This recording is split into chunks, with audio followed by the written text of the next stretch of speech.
And much for joining the Clydesdale Media Presents Meet the Athletes of the Semifinals. Before we get to my guest, I'd like to thank my sponsors. RX Smart Gear provides world-class jump ropes, grips, and other gear for us all. Use the discount code Clydesdale15 for 15% off your order at rxsmartgear.com. Mobility Movement, MVMNT, is a program that teaches you how to increase your capacity to heal, reduce recovery time, and restore your nervous system to peak health. Everyone gets a 7-day trial. After that 7-day trial, our followers and viewers get an additional free month when they use code Clydesdale free month at mobilitymvmnt.com. That's mobilitymovement.com. And finally, C4 Energy, delivering the most effective, best tasting, and highest quality products for you.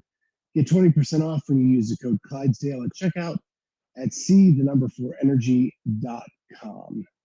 And I am so pleased to introduce you to Atlas Games semifinalist, 2019 CrossFit Games athlete, Connor Duddy. Connor, what's going on?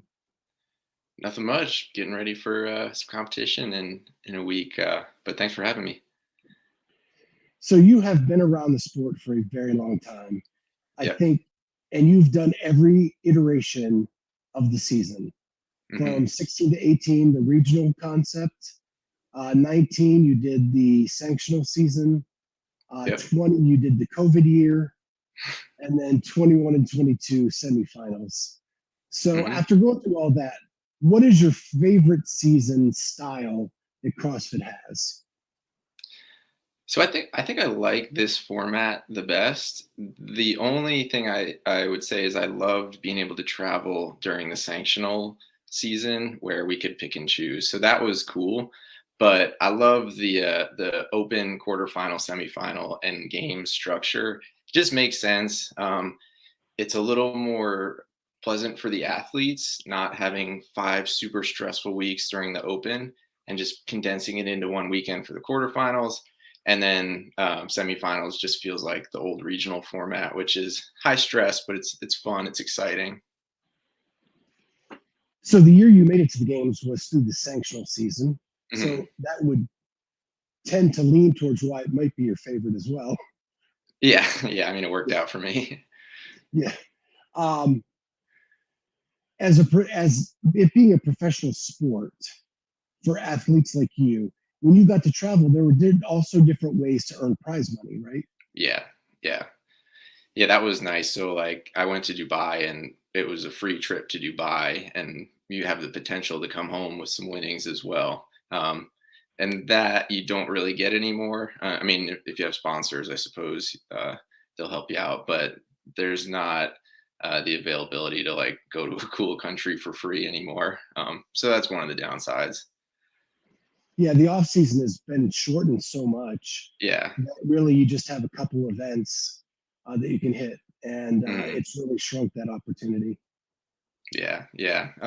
But if you can get to those events, I mean, watching Rogue this past year and Wadapalooza, they're really professionally done, and there's potential for some big earnings for the top guys. So I think it works, but it doesn't work for everyone. It just works for the top in the world. Yeah. I think that's the missing piece in CrossFit, and kind of the reason we're doing this Meet the Athletes is when I'm watching an NFL game, like I'm a Chicago Bears fan, I want to know who the third string linebacker is.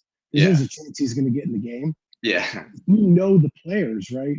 It makes you want to watch all the heats and see who the up-and-comers are, who could shock the world. And I think we're missing that from a media perspective in CrossFit. Yeah. It also seemed like out of COVID, which I guess when nothing happened for a year or so, once it started happening again, there was all these young kids coming up that were just crushing it, and seemed like they came out of nowhere. It would have been cool to see their story develop. I mean, can't do anything about the pandemic, but to see their story develop across those few years. So yeah, it's good that there's some media outlets that can kind of provide stories for people that haven't hit the spotlight just yet. Yeah. So you are at Solidarity CrossFit as their head coach? Yes, it's my full-time job. And do you do the programming there? Yeah, I do. Yep. I started there in 2016 or so. Yeah, I think April 2016. So it's been a while now. But yeah, do the programming, coach classes, and then just some behind the scenes work as well for the business. So, as a programmer, do you ever look at these competitions and analyze the programming or think what could be tweaked or changed? Or are you more for the everyday CrossFitter? So yeah, for the gym, I mean, it's not going to look like the programming for a competition, but I do help some competitive athletes as well. So um, yeah, I'm definitely whenever I see the test in full, like thinking about how things could be tweaked or what doesn't work, what does work, um, what seems to be biased here, and but as far as like the competition I'm competing in, I'm going to try not to overthink it because it's not helpful, right? It's I got to Right. do it anyway. So Would that be something you'd ever want to get into in the future? Be a programmer for elite competitions? yeah, I mean it looks fun. I think it's you'd need a team around you to be able to test so that it's like actually really effective. But yeah, if that and I know there's been like a lot of talk recently about the problems with the programming in semifinals. If that's a future for the sport where there's like a programming team for CrossFit's semifinals events, yeah, that would definitely be something I would be interested in. What I find fascinating is I actually go to Christy O'Connell's gym. Hmm. So, like when she finishes a competition, we end up doing that competition's workouts like the Yeah. following week. And the way you can modify it down for the average CrossFitter is Hmm. really cool. And it kind of shows the beauty of the sport of CrossFit into the lifestyle of CrossFit. Yeah, for sure. I mean, it's definitely a spectrum from like just general fitness to the elite. It's not like one or the other. So I do that sometimes if it works. Like you have to consider when programming for a gym, like equipment and space limitations. But it is cool to like have the members kind of simulate what myself and there's another athlete. Her name's Gabby from our gym who's going to be competing at the Atlas Games as well. It's cool for them to kind of get a taste of what we're doing and feel like they're doing something similar. So if it works, I try to do that. Yeah. Well, I think you have a really awesome story because the way you found CrossFit was really not as an elite athlete, but Hmm. as a rehab. Hmm. Can you Yeah, tell us about that story? yeah, sure. I was probably 18 or so, and I had a back injury, so it was a herniated disc L5S1. At the time, I don't really remember like one example of when it went, but I do remember like it bothering me and then doing another thing and it kind of bothering me more and it got worse and worse and worse. And so like I needed to take some time to like step back, learn the fundamentals, learn how to move properly. And like the whole time I was injured and not able to do anything that I wanted to do, like it just kind of it sort of lit a fire and I just like wanted even more and more to get back into competitive CrossFit or even I guess at that time it wasn't necessarily competitive because that would have been like 2011 and I didn't or 2011 2012 and I didn't really start competing until 2016 but like it drew me in, right? I wanted to be able to get stronger and feel good again. And so that just progressed until the point where I was finally getting strong enough to be able to qualify for regionals. So you didn't really compete till 16, but you did the open in 13, Hmm. 14, and 15. Was that just as a like a community thing, being involved in, and what was the turning point that made you realize, hey, I could be pretty competitive at this? Yeah, so did it in 13, 14 just because people told me to do it. Like people at the gym were like, "Oh, you should do the open," and so I did it. And then in 2015, same kind of deal. I was like, I don't really think I'll make it anywhere, but I'll do it. And I ended up, I think that was the first year that like regionals used to be 40 athletes and then they cut it to 20 and then they like combined them into the super regions. And so I was like 26th after the 2015 Open, and I was like, "Oh, wow. That was really close. I'm gonna go for it next year." And so I trained hard and tried to qualify and qualified in 2016 and then did okay at the regionals as well and just kind of kept going from there. That's great. So are you still with Conquer? No, so I've been working with Training Think Tank, but I had kind of an interesting year. So I took a break after semifinals last year, like a month or so, and then just started to reintroduce some CrossFit into my life. And I ended up just on a walking lunge with a dumbbell, tore my adductor really badly, and it took like I don't know, 6, 7 months. So that was in July, um, and I basically just kind of rehabbed and did piece together like what I could in my training until about November when I was like, okay, I can't do this by myself anymore. I need help. And there were two guys in my gym who they're like following the RX level training think tank blog. I think it was called the Design.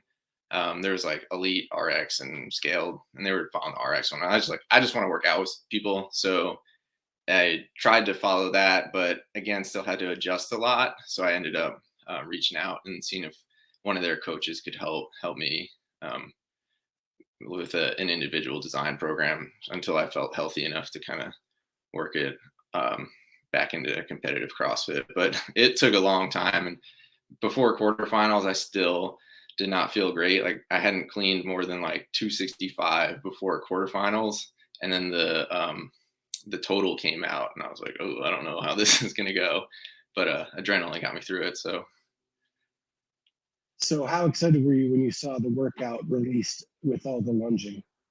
yeah, it's nerve wracking, but I mean, I've never felt more confident as far as this year goes in my adductor. So it's I've like it seems like the right timing. Like I haven't had any painful positions as far as lunging or like split jerks go in a few weeks to a month or so, and so feeling confident.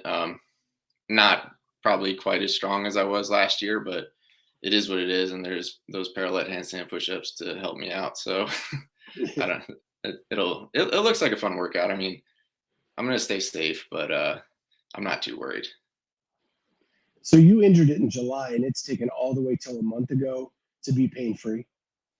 Yeah, well, at least with certain movements, like Yeah. the split position and squatting took a while. It was yeah, it was awful, but I don't know. You just kind of like it gives you time to work on your bench press and work on other things that you wouldn't necessarily spend as much time working on if you were able to squat. So there's a silver lining, I guess. Got better at some gymnastics and upper body stuff.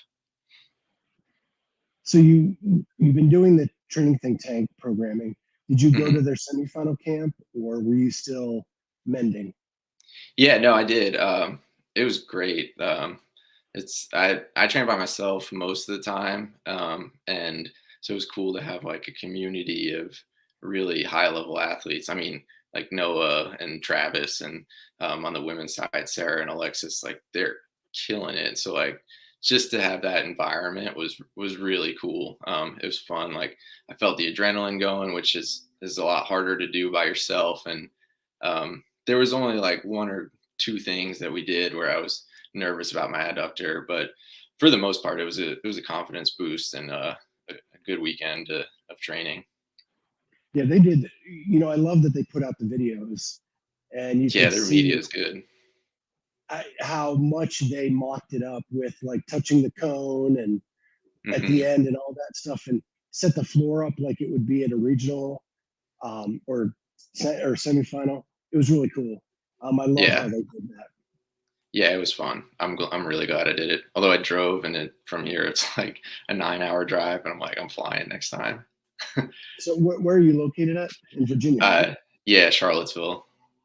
Okay, Charlottesville. Isn't It's like there like a big central. university there?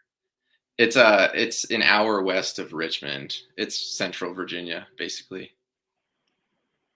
Um, so then, who are you taking as your coach to?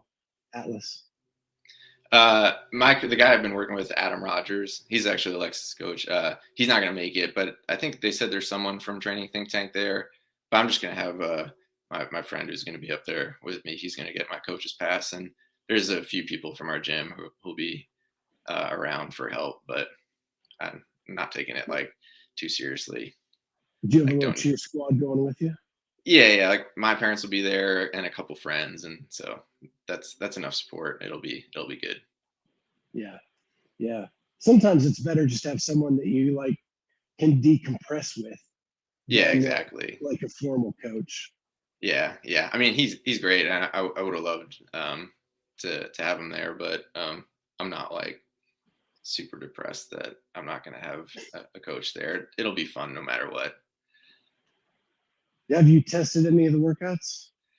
Not yet. I worked out this morning and I did sandbag over the shoulder and I did some lunges holding the sandbag, and then I finished the workout and looked at someone texted me the workouts and it was lunging and more sandbag cleans. So I'm like, okay, I guess I'm not going to test that one today. Um, so I think I'm going to test some of them tomorrow. I'm probably going to do the toes bar one tomorrow, and I don't know, go from there. I'm sure we'll learn the rest of them in the next day or two. What about the two that CrossFit put out? Have you done anything there? Oh yeah. I've tested the complex twice and sort of tested the legless one. It was a little harder. I didn't have a straight shot to run, so it was a little harder to test here. And I think my ropes at the gym are a little higher than the ropes at regionals or semifinals. But it looks fun. I mean, I wish there were more legless. It's more of a shuttle run than a than a legless workout, it seems like. But I don't know. I'm looking forward to it. Yeah, it's funny. Like in the last 2 weeks, have you watched the Syndicate and Mac just to see Yeah, other people do it? yeah. I did It- watch looking for like technique on the way down, and it looks like the technique is just let go from the top. yeah, yeah. It's crazy how fast they were going on some of those. Oh yeah, And some flying. people, they went out too fast or too hot and they couldn't hold on at the end. Yeah, Are yeah. you It's a worried about delicate that? Or- balance. No, I love legless. I'm gonna go fast and just see what happens. I feel like I can jump. I've got a pretty good vertical too, so I'm just gonna run, jump, and um, controlled run, jump as high as I can. But I'm confident with my legless capacity. Yeah. Yeah, I got to witness the week 1 world record, week 2 world record, and it was just unreal. Yeah, flying, really cool. And 2:33 was he did like a humming. forward roll in his first round, and it didn't phase him at all. That was impressive. Yeah, crazy stuff. Um, Sunday afternoon, you're done with the event. Hypothetically, you punch your ticket to the games. How are you celebrating? Oh, just go out to dinner. Yeah, nothing crazy. I like to go to a restaurant and like get something a little bit unhealthy, like a burger and some fries, and then maybe a little ice cream or something. But yeah, that's about it. Just dinner with the people who are up there supporting me. Yeah, burger seems to be a big one, and ice cream is a huge one. Yeah, yeah, for sure. Celebrations I've heard. Yeah. And the other one that's climbing the charts is, especially on the female side, is margarita because it's Uh, frozen. And after a oh, there you long, go. yeah, Yeah. No, I don't think I'll have a margarita, but I see the appeal. yeah. So I just wanted to thank you so much for jumping on with us. I know you have to get to work. Um, Hopefully, we can reach out to you next weekend and get some updates from up there Yeah, for as we're sure. watching live on the stream.